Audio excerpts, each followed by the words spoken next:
Life is a collection of moments, some happy, some sad, and some unforgettable. But it's the positive mind which finds opportunity in every situation. The best way to understand this journey is to take a short walk down the memory lane to appreciate where one stands today. Welcome, ladies and gentlemen, to Dr. Tapaswini's Corner. That's me, and I work as a head and neck cancer surgeon at Fortis Hospital, Delhi. The quality of our life is shaped by the quality of our thoughts and decisions. Whatever life may give us, even if it hurts, one just needs to stand strong and act as if nothing was wrong. At the end of the day, remember, strong walls shake, but they never collapse. Well, that's the story of our today's cancer survivor, Mr. Pawan Malhotra. Mr. Pawan, you are an economist from the Delhi University and a retired assistant general manager of a renowned public sector bank.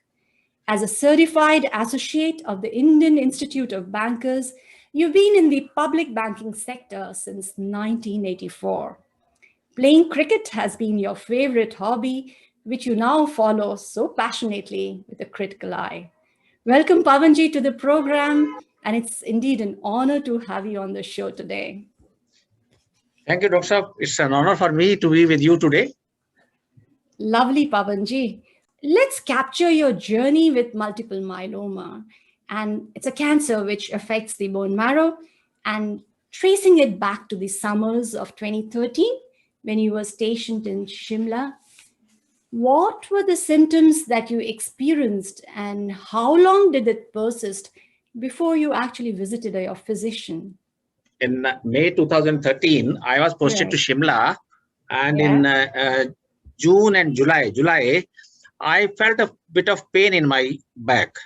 So I came to Delhi, had some painkillers. Right. I approached an orthopedic doctor, and he asked me for a screening MRI. Okay. So in the screening MRI, he found something and asked me that I'll be operated upon for some small issue. I wanted to be sure, so I consulted another neurosurgeon.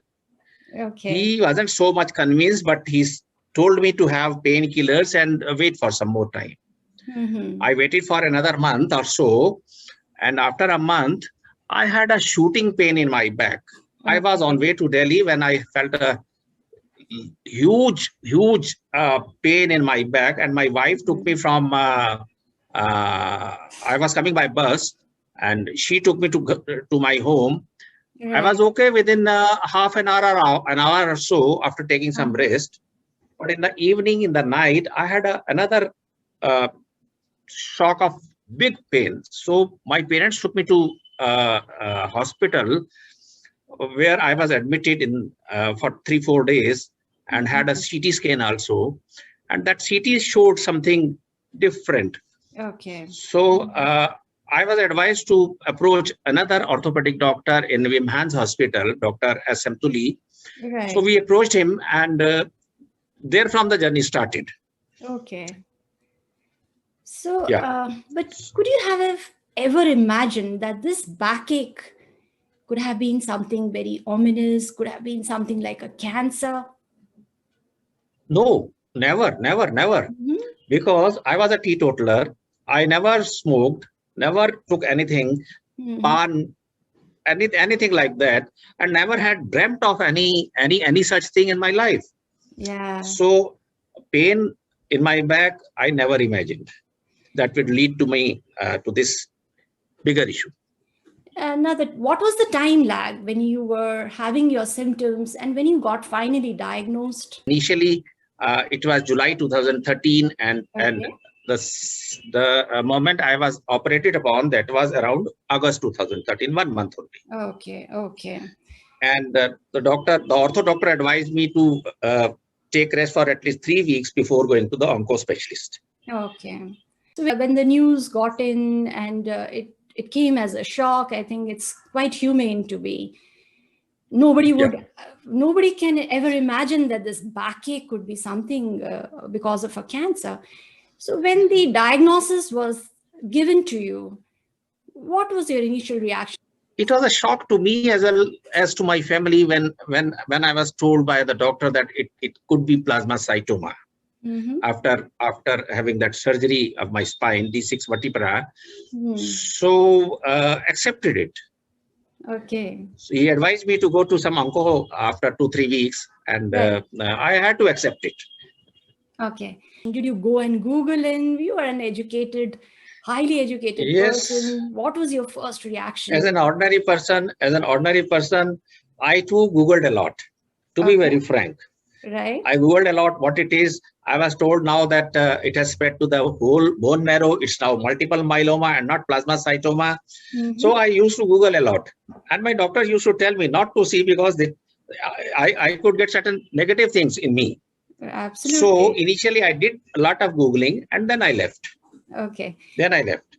So did you realize that this was adding more to your anxiety? It was giving you more of apprehensions. What would you advise your listeners? Because I knew the more I'll go through these Google things and the more negative things will come into me.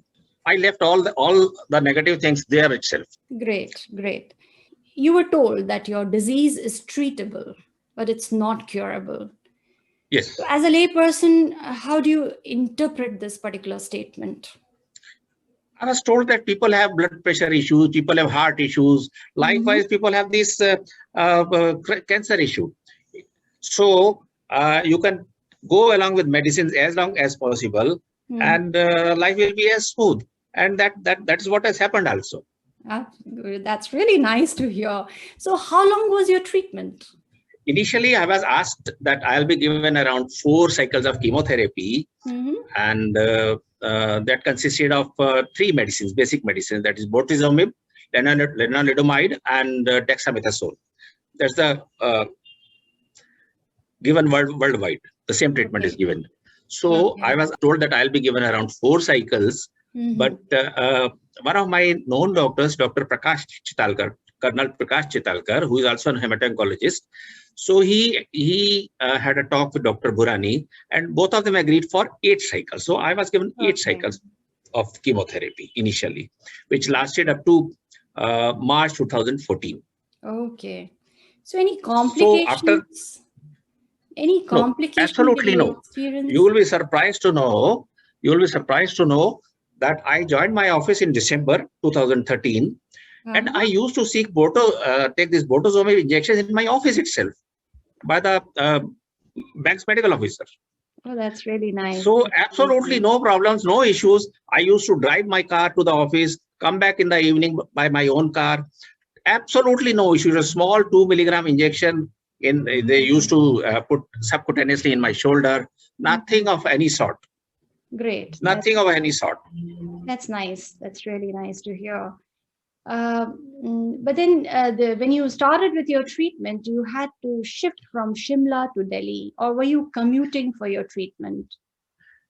No. In fact, when I was on bed rest for my after my surgery of my D6 vertebra, in the meanwhile, the bank had transferred me to Delhi. So I had to join in one of the Delhi offices. Right. So that was no issue. Bank transferred me to Delhi, and it was too comfortable for me also. Good. Because Shimla would have been very difficult. So you also underwent a bone marrow transplant? Yeah, yes, Doctor.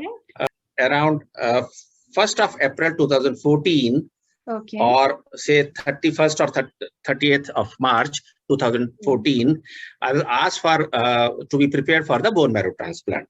Okay. So I was admitted to the BMT unit of Rajiv Gandhi Cancer Institute for around 18 days, during which I had this bone marrow or stem cell transplant. Right, right. And that too went on very peacefully. Okay, but then how was the entire experience? You were isolated, you were away from your entire family members. Absolutely. I knew I had to go through it. I knew I had to go through it to be a bit better. So, in the interest of myself, my family, and all those people knowing me, I went through it. I knew I had to go through it. Okay. And it was absolutely easy for me also. Nothing untoward happened in that also. Right. Nice. So you had no nausea, vomiting, no lung I issues. didn't have any mucositis, no nausea, nothing, no pneumonia. The Uh-huh. only thing I had was I lost my hair. Okay. That too I got back after around 6 months. Okay, okay. But did that hair Yes. loss really affect your emotional well-being, or you took it as part of your journey? It was part of my journey. I used to have a cap on my head, and Uh-huh. I knew it has to happen, Okay. and it should have happened also, So you were mentally so prepared. that the medicine reaches my cells in my head also. Mm-hmm. So that was taken for granted that this will happen. Okay. Nothing else had happened. Yes. So I if stayed I, for around 18 days in the BMT unit, uh-huh.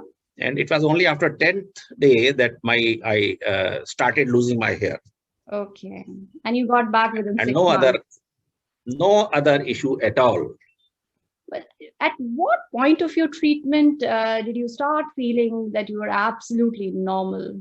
Uh, it was only after stem cell transplant Mm-hmm. when I came home and Right. had a rest for around total rest of 2 months. And I Okay. was told by these doctors that I have to walk for around 2 to 4 kilometers in a day. Mm-hmm. So I used to walk for 4 or 5 kilometers in a day every day, and I used to be very, very, very normal. Oh. I didn't see anything abnormality because I was walking for 4 kilometers, 5 kilometers without any hitch, and even going to office after that. Mm-hmm. So my life became absolutely normal. Great. When I read through your story, I found that your zeal to work was never hampered and never tampered by the treatment. You were as energetic and as enthusiastic. So, Yes, what sort of vibes did you get from your colleagues or your people, officials around you in the bank?